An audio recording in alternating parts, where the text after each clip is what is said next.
Hello everyone, welcome to my Resident Evil 0 hard difficulty no damage walkthrough. This is the treatment plant, and this is the final area of the game. And we are separated from Billy, so we're playing as only Rebecca. And in this room here, there are going to be two hunters after we pick up the key. I'm going to use the Magnum to kill one of them, and it's the one that is closest to the exit.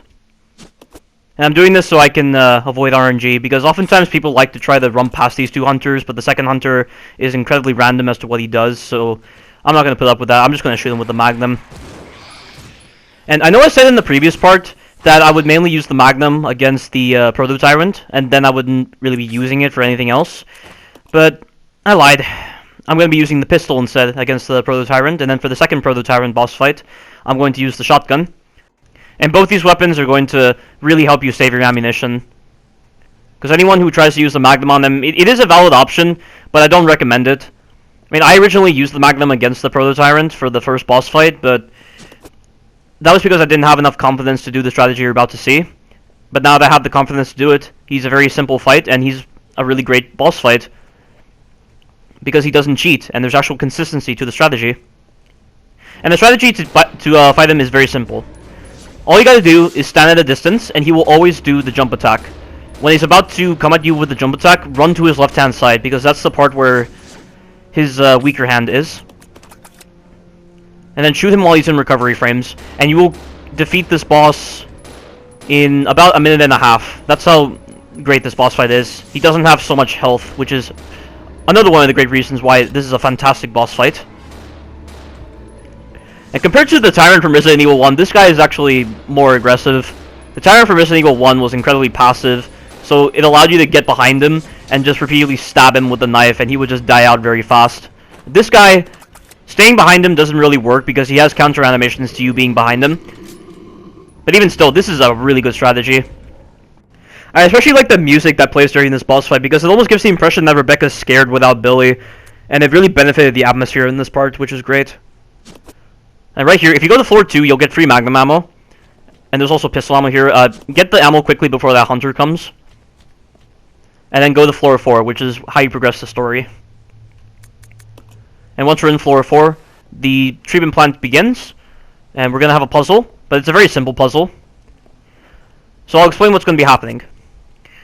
The treatment plant is a very simple area. It's nowhere near as difficult as the training facility. But there are some pretty tough moments, and one of the more interesting things that the treatment plant does is it introduces a new enemy type that's completely random in where it appears. And this new enemy type is called a lurker. And it's a frog-like enemy, and it will instantly kill you if it grabs you, and it does have a horizontal tongue slash. And it's completely random where he's going to be. He's always going to be in areas where there's water. Because, of course, he's a frog, and frogs dwell in water, so that makes a lot of sense. But for the most part, always assume you're going to encounter a lurker at one of those points, and always have your Magnum out just so you can kill him instantly. This guy here, I'm going to deal with this leech man. It takes 4 shots to bisect this guy, and I re-enter the room just then, so I can stop the smaller leeches from grabbing onto me. And then once you get past him, he just tries to blow himself up as a suicide attack, but it fails because it takes him quite a while to blow himself up, which is really fair. And here's a single zombie, just finish him off. And we're going to be reconnecting with Billy in a moment. And we're going to be doing a box puzzle, which, if you like the puzzles in the older Resident Evil games, this is a puzzle for you, but I question what point these puzzles have in a survival horror game. Like, what do puzzles have to do with surviving and horror? I don't really understand why that's a thing in survival horror games where you have to do this arbitrary puzzle that just feels out of place realistically. Like, I prefer if the puzzles feel natural, like in Resident Evil Revelations, because you had those circuit puzzles where you had to uncross the wires, and that actually made a lot of sense because, you know, you're accessing elevators, you're accessing technology. There's actual logic to those puzzles being there, but, you know, these box puzzles, it just doesn't make any sense at all. Plus, the characters don't even try to swim, which is even more bizarre. So I'm just going to speed up the puzzle to like 4 times speed, because pushing these boxes takes quite a while, and it's a very simple puzzle. SHAREfactory did find a faster method to do this, but I couldn't remember what it was, so I just decided to do the method that I've always known. So I'll just use the time to talk about other parts to the treatment plant. So like I mentioned, we're going to be fighting the Proto-Tyrant again, and we're going to be using the shotgun. And since we have Billy, we're going to be using Billy because Billy's more efficient at firing guns. And that's really the only difficult thing to worry about, because the Magnum is going to help clear out a lot of high-powered enemies, and your pistol and shotgun are going to help clear out a lot of zombies. Like I said, this treatment plant is nowhere near as difficult as the training facility. Oh, and by the way, when you kill the leech man here, it spawns this zombie, but every time I run straight, he never hits me, so just run straight. Don't make any kind of deviation, otherwise that zombie will probably grab you. That's the first time I've ever actually seen that zombie, because I've never actually killed the leech man until now. And then once we get into this room, there are about 5 zombies, which is a bit excessive. I don't know why there are so many zombies in this one room, but they do put a lot of pressure on you if you're not dealing with them accordingly. There's 2 on this side and there's 3 on the other side. Wonder what they were trying to go for with this section with putting this many zombies in this room. And bear in mind, there is also a 6th zombie and he's lying on the ground. Get rid of him. You can run past him, but because of the way your hitbox is read by the game, whenever you're trying to do awkward angular motion, the zombie can sometimes grab you randomly, and I didn't want to take that chance. And the reason why I want to kill him is because there's pistol ammo here. And you're going to need a lot of pistol ammo if you want to deal with the first form of Marcus, so that you can severely weaken him. And once you do run out of ammo for the pistol, you can just switch to the shotgun, but thankfully you won't be wasting a lot of shotgun shells if you're using the pistol for the first form of Marcus. There are 2 hunters here, just finish them off with the Magnum. And thankfully the conical spread on your bullet will hit both of those hunters, so you don't have to make any kind of adjustment. And we are in a safe room, and there's incendiary rounds, and here's a bunch of pistol bullets, so they're going to be really hard to pick up, because this game, as I've already mentioned, loves to put text boxes around items you're supposed to pick up, more so than in any other Resident Evil game. Like, let us play the game. We've already appreciated your finer details. Do you really have to force it down our throat by putting it near a bunch of items that we're supposed to pick up? Like, what the heck were they thinking? And how did Q&A miss this issue? I'm not even gonna dwell on it. It just sounds so stupid when you think about it. So anyway, we're gonna be encountering the Proto-Tyrant in the 3rd room coming up. Here's a spot where a lurker can spawn. If he does spawn, just use the Magnum to finish him off. I don't know exactly how the lurkers work. I assume a Magnum shot will kill him instantly. But I read on the Wikipedia that apparently they get scared off after 1 shot, which doesn't make any sense, because I've shot them once with a single weapon, like my pistol, and they haven't actually run away. So I think that Wikipedia is wrong. Either that or I'm misremembering the Wikipedia, and I must be thinking of another Resident Evil game. But just use your Magnum to finish off the lurker if he does appear. I don't know exactly what causes the lurkers to spawn. It's completely random. That's some Resident Evil 3 tech right there, because in Resident Evil 3 they did randomize the enemy placement, so you might encounter a different enemy type in a particular room. Like, you might get zombies, or you might get dogs, for instance. This one, you just get a lurker randomly in areas that have water. Wonder why they decided to go for that. It doesn't really add much to the game, because you barely encounter the lurkers in this section. For the most part. The one that's actually guaranteed to spawn is the one that spawns when you're trying to cross the flooded corridor after you turn the valve with Rebecca. And that's the only one you gotta worry about, but you don't even have to shoot it. You can just climb up the ladder and he'll just go back into the water and he's never a problem. But I'm free up an empty space for Billy, because we're going to be fighting the Proto-Tyrant. Get your shotgun out, and I'm going to show you a method that I saw Christian SDA use, which is the method I should have discovered, but I never thought to do so. So wait until his arm droops down, and then actually shoot him. Like there, see how his right arm drooped down? That's an indication that he's back in his neutral state, and once he's back in that neutral state, just shoot him. Keep track of how much ammo you're firing, because you only have 7 shots in your shotgun before you have to reload.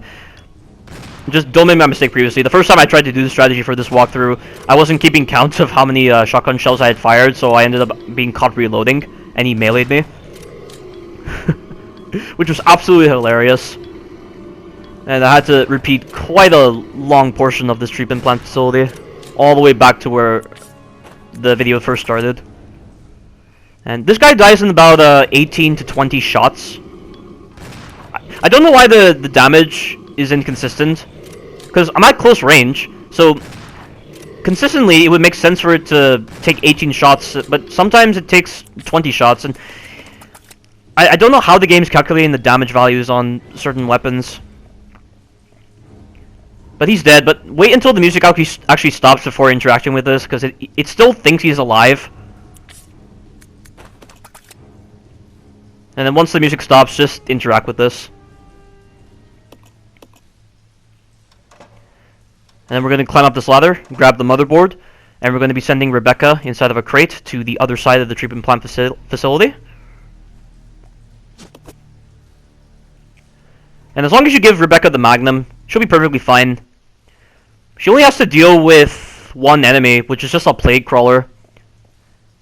And I question the way the developers put in the enemies. I don't know why randomly there's just a plague crawler inside of a room, when we haven't really been seeing any plague crawlers for a while. Definitely an indication that the last half of this game was kind of rushed, just due to how tame this last half of the game is, and also due to the amount of questionable design choices. I mean, Seraph17 said the exact same thing, and I 100% agree with him. You know, this last half of the game, there's not as much thought put into it as there was with the first half of the game. You know, that first half of Resident Evil 0 felt like quite an homage to Resident Evil 1, because Resident Evil 1, the mansion, there was a lot of thought put into maneuvering it, with the kind of puzzles you were dealing with the enemy placements. You know, it just made sense for all the right reasons, but this last half of Resident Evil 0, there's a lot of things that don't make sense, like this. Why is this plague crawler here? Like, it doesn't make any sense why this plague crawler is here. I can understand if there was a hunter or some other enemy type, because we haven't been seeing the plague crawlers that often, but then randomly they're just here. And we're going to be fighting 2 more plague crawlers later on, and they're the final 2 enemies that we have to deal with. And then we can get on to the boss fight. You know, there's just a lot of questions I have about the design in this particular area. But this is the flooded area. Once you go down the ladder, a lurker will spawn. He will always spawn. This is the guaranteed spot where he'll be. If you just climb the ladder, he'll just go away. And there he goes. And there's not much left to do. All we gotta do is just reconvene with Rebecca, get the battery, use the battery fluid on the actual battery, access key card using the battery, and then we're on to the boss fight. So during this brief hiatus, I'll probably talk about the Leech Hunter mode, because I haven't mentioned Leech Hunter mode once throughout this walkthrough. It's an extra mode in Resident Evil 0 that you get for beating the game. It's not really that good of a mode. It's not really a mode you're going to be coming back to a lot, but the one good thing about Leech Hunter is that you're going to be able to practice strategies for dealing with certain enemy types. Like, for instance, I managed to develop a knife-only strategy against the Leech Man by playing Leech Hunter mode, so I understood how his grab detection worked. Because his grab detection, as I've already mentioned, is very fair, because his active frame period doesn't last very long on his grab, so you can use that to your advantage in knifing him.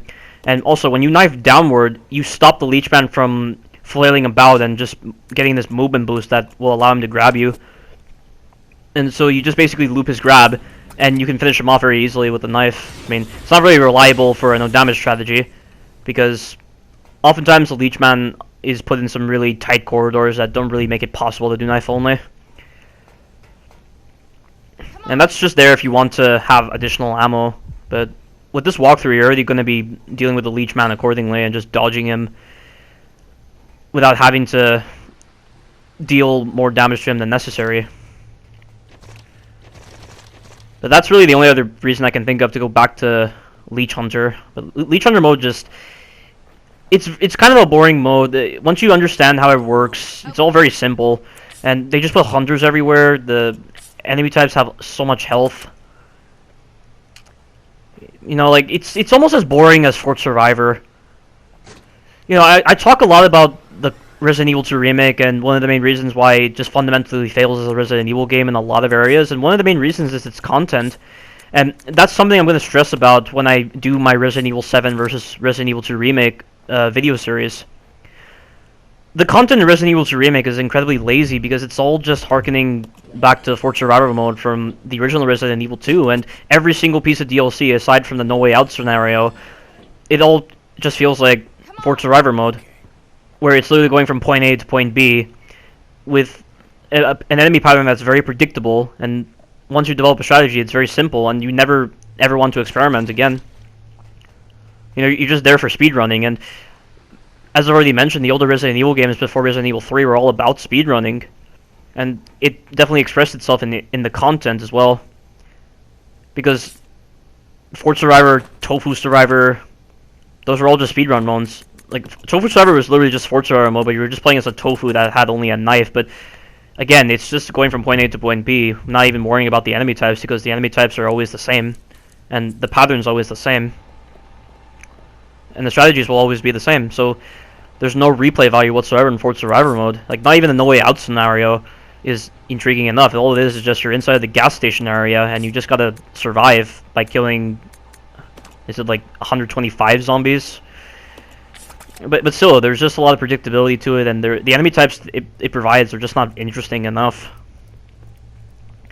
And that just shows the laziness in the content of Resident Evil 2 Remake.